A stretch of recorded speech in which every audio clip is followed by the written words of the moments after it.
Sa mga nakaraang taon, hirap na ang mga bumibili ng bahay sa United States ngayon na dagdagan pa ito dahil sa Greenland. Bagamat parang biro, totoo at mabilis itong nakaapekto sa housing market. Ang matagal na mataas na interest rates ay bumagal sa United States pabahay, kahit nagsisimula ng gumaan ang sitwasyon ng ilang may-ari ng bahay. Ang pagtulak ni Pangulong Donald Trump na bilhin ang Greenland ay nagdulot ng muling pagtaas ng mortgage rates matapos itong bumaba sa pinakamababang antas sa loob ng 3 taon. Ilang araw lang ang nakalipas. Ang 30 taon fixed rate ay tumaas ng 14 basis points sa 6.21%. Ang 0.14% na pagtaas ay hindi lang maganda sa chart. Kahit maliit na galaw ay pwedeng mga hulugan ng libo-libong dolyar sa mortgage, depende sa iyong lokasyon. Paano napupunta ang labanan sa foreign policy sa bayad mo sa mortgage? Ang pahayag ng Pangulo na kailangang kontrolin ng United States ang Greenland para sa pandaigdigang seguridad ay nagdulot ng pinakamalalim na hidwaan sa NATO sa loob ng mga dekada, marahil mula pa noong itinatag ang alyansa, halos 80 taon na ang nakalilipas.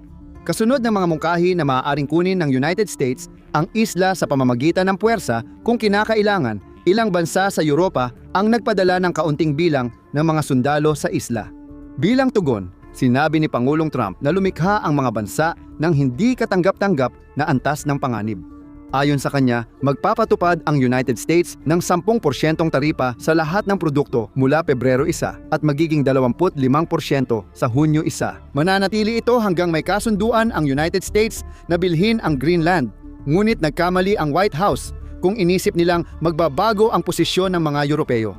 Lalo pang tumibay ang paninindigan nila at lumalim ang hindi pagkakaunawaan. Ayon sa tagapangulo ng Komite sa Depensa ng Denmark, hindi papayag ang Denmark at Greenland sa paglilipat ng soberanya. Aniya, lalong tumitibay paninindigan nila dahil sa presyon mula Washington. Ayon kay United Kingdom Prime Minister Sir Keir Starmer, ang kinabukasan ng Greenland ay para sa Denmark at Greenland at pinuna niya ang taripa sa pagitan ng kaalyado. Tinanggihan din ng punong ministro ng Sweden ang ganitong paraan. Sinabing hindi magpapadala sa presyon ang Sweden at nagbabala ang punong ministro ng Norway na walang puwang ang mga banta sa pagitan ng mga kaalyado. Di lang salita ang naging tugon, sineryoso na ito ng merkado sa aktual na antas. Inanunsyo ng European Union na tinatalakay nila ang 108 bilyong kontrataripa at anti-coercion na instrumento na posibleng makaapekto sa 8 trilyong asset ng United States. Hindi lang ito politikang ingay, kundi panganib na gumagalaw sa merkado at hindi na naghintay ang mga ito. Nang sabay tumaas ang taripa at tensyon sa NATO, nagsimulang magbenta ng panganib ang mga mamumuhunan. Nagkaroon ng malawakang bentahan ng stocks at bonds na nagdulot ng pinakamasamang session sa Wall Street mula Oktubre 2025. Bumagsak ng 1.8% ang Dow, halos 2% ang SP 500 at mahigit 2.4% ang Nasdaq. Nabura ng pagkalugi ang kinita ngayong taon ng Nasdaq at Standard & at sa Filipino, Poor's 500 habang lumilipat ang mamumuhunan palayo sa panganib. Kumalat din ang pagkalugi sa iba pang mga asset. Bumagsak ang dolyar sa pinakamababang antas nito sa loob ng 2 linggo habang muling lumitaw ang Sell America Trade. Tumaas naman ang ginto at pilak sa mga bagong record high. Pinangunahan ni Nvidia at Broadcom ang pagbaba ng Big Tech habang umatras ang mamumuhunan sa mas mapanganib na AI stocks. Mahalaga ito sa may-ari ng bahay. Ito ang numerong magtatakda ng babayaran mo. Tumaas ng higit 4 na basis points sa 4.200 at 75% ang 10-year Treasury yield na mahalaga sa mortgage rates. Ang pagtaas ng Treasury bond yields ay kadalasang nagdudulot ng mas mataas na mortgage rates at mas kaunting pera para sa may-ari ng bahay. Dahil dito, ang gastos sa pagmamay-ari ng bahay ay nakadepende sa lokasyon, credit score, laki ng loan, buwis at insurance. Para sa karamihan ng bumibili, interest rate ng mortgage ang pinakaapektado sa buwanang bayad. Tulad ng sinabi ni Jeannie Thomas, tagapagtatag at presidente ng Sarasota Mortgage Group, limited liability company sa Yahoo Finance, napakahalaga talaga ng mortgage interest rates para sa mga bumibili ng bahay dahil direkta nitong naaapektuhan kung magkano ang babayaran mo kada buwan. Kapag mas mababa ang mga rate, mas mababa rin ang buwanang bayad mo, kaya mas abot kaya para sa iyo ang bumili ng bahay. Ang mababang rate ay nagpapababa ng bayarin at nagpapadali ng abot kaya, habang mataas na rate ay naglalayo ng mamimili, hindi pa kasama ang buwis, insurance at iba pang gastos sa pagmamay-ari. Karaniwan lang ang pagbabago ng mortgage rates dahil bahagi ito ng merkado. Laging gumagalaw ang mga rate at pwedeng magbago ng ilang beses sa isang araw. Ang mga pagbabagong iyon ay maaaring maging matindi na malaki ang epekto sa kung gaano kaabot kaya ang bumili ng bahay mula sa isang taon hanggang sa susunod. Noong Disyembre 2018, ang 30-taong mortgage rate ay nasa 4.75%. Noong Disyembre 2020, dahil sa COVID-19 pandemic, bumagsak ito sa 2.71%, pagbaba ng 57%. Pagkatapos ng COVID-19, tumaas ang inflasyon dahil mas mabilis bumalik ang demand kaysa supply. Tumugon ang Federal Reserve sa pagtaas ng interest rates na nagmahal ng gastos sa utang. Higit na dumoble ang mortgage rates mula sa pinakamababang antas noong panahon ng pandemya. Umabot ito ng mahigit 7% bago ito bahagyang bumaba. Sinubukan ng White House pababain ang rate pero muling tumaas dahil sa isyung geopolitikal. Noong early 2026, inanunsyo ni Pangulong Trump ang bagong inisyatiba para pababain ang mortgage rates sa ilalim ng 6%, una mula 2022. Sa TRUTH Social, sinabi niya na inutusan niya sina Fannie Mae at 200 bilyong mortgage bonds na bumili ng 200 bilyong mortgage bonds. Sinabi niya na magpapababa ito ng mortgage rates at buwanang bayarin at palalawakin ng dalawang government-sponsored enterprises ang pagbili nila ng mortgage-backed securities hanggang 4 na beses ng $50 bilyong na binili noong 2024. At ang napili nilang paraan ay ang literal na pagbaha ng demand sa merkado.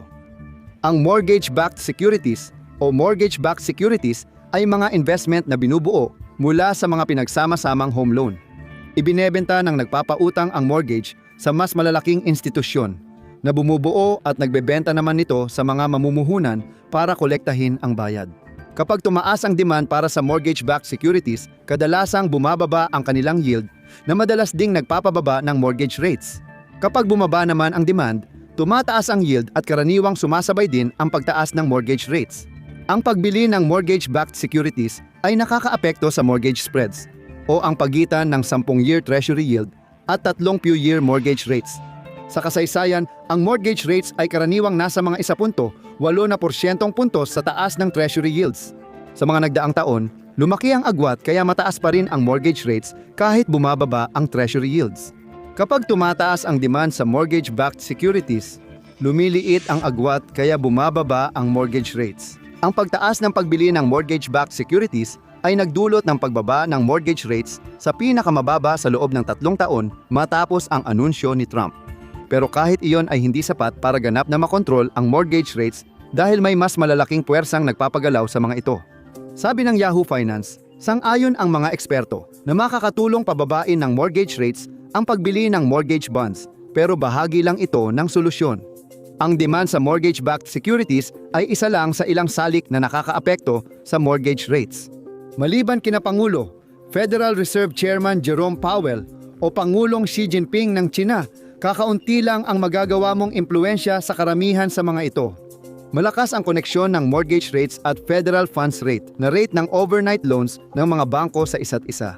Sa madaling salita, kung babaan ng Fed ang federal funds rate o kahit naasahan ng mga mamumuhunan na babawasan ito ng Fed sa lalong madaling panahon, siguradong mangyayari ito. Bababa rin ang mortgage rates.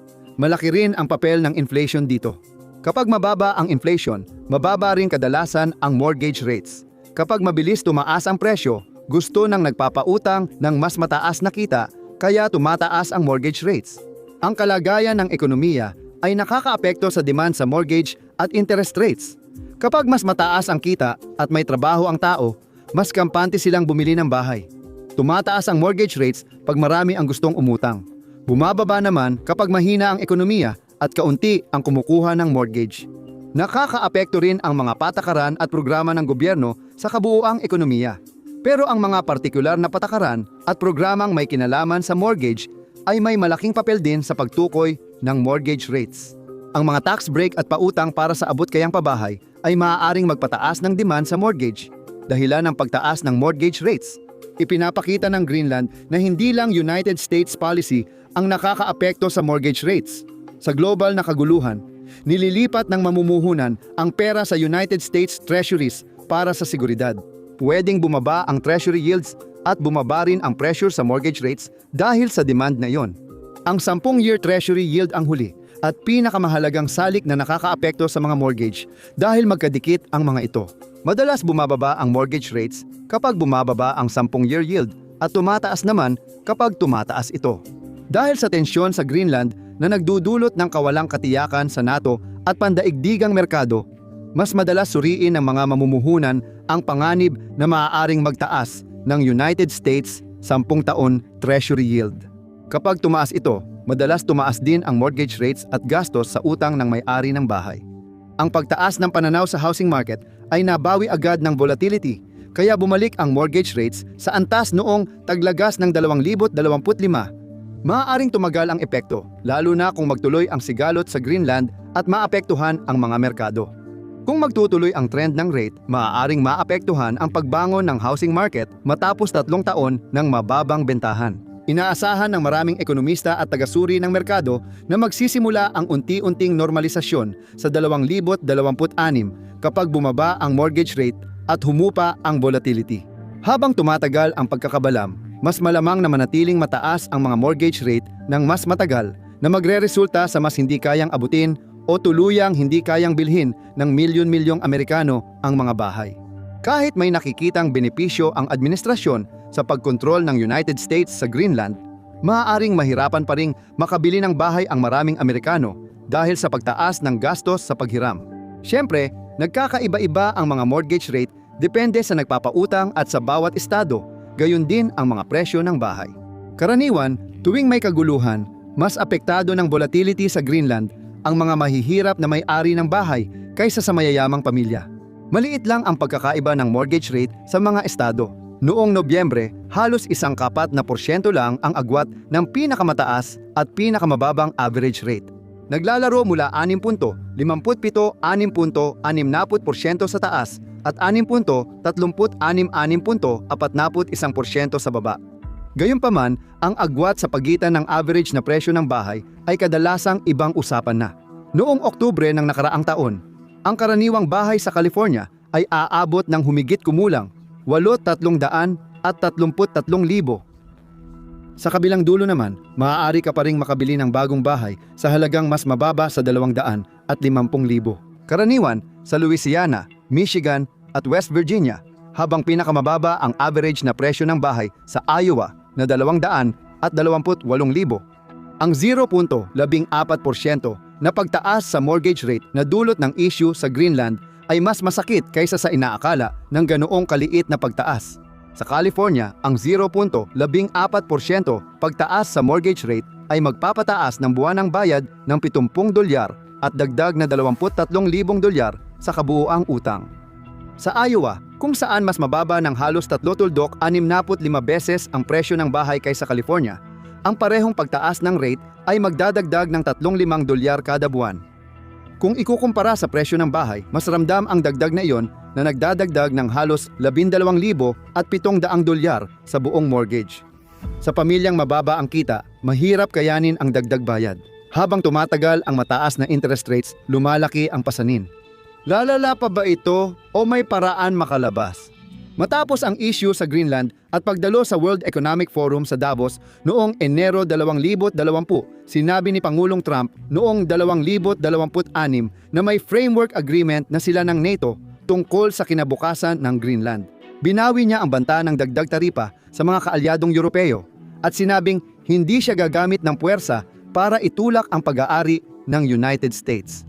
Habang wala pang karagdagang detalye na inilalabas, umaasa ang mga may-ari ng bahay sa United States na sana ay tumugon ang mortgage rate sa balitang ito ng kasing tindi ng naging reaksyon nito sa mga naunang pangyayari tungkol sa Greenland.